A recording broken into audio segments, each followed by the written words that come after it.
Bonjour, deuxième vidéo, deuxième sujet que j'affectionne particulièrement, c'est la relation, et notamment la relation avec nos amis les animaux.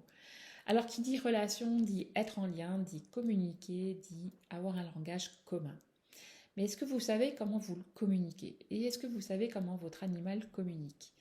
C'est souvent là que le bas blesse. En fait, dans la croyance populaire, on pense que nous communiquons essentiellement avec des mots, mais en réalité, c'est 7% du message qu'on envoie. Tout le reste, c'est notre corps qui s'en charge et notre paraverbal, c'est-à-dire l'intonation, le ton, enfin tout ce qui entoure les mots et qui va leur donner un autre sens finalement. Ça, c'est pour la partie étudiée de notre mode de communication. Mais il existe un quatrième mode de communication qui est la télépathie et que certaines populations, notamment les aborigènes en Australie, utilisent toujours. Et certains occidentaux ont eu la force de ne pas perdre et donc continuent aussi d'utiliser avec les animaux depuis leur plus jeune âge. Et donc sont là pour témoigner de cette capacité de l'être humain à communiquer sur ce mode-là. Si on fait la même étude du côté du règne animal, on se rend compte que le grand gagnant, c'est également le corps. Mais la grande différence avec nous, c'est que leur langage corporel, il est conscient et maîtrisé pour la plupart.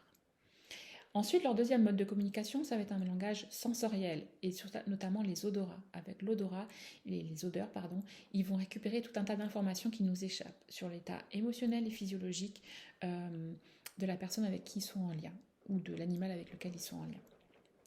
Enfin, bien sûr, il y a cette communication verbale avec les aboiements, les jappements, tous ces sons qu'ils émettent, mais ça reste une communication mineure. Et encore une fois, la grande différence avec nous, c'est qu'ils en ont conscience. Quatrième mode de communication, la télépathie dans l'espèce et interespèce avec nous. Alors finalement, quelles sont les zones de rencontre?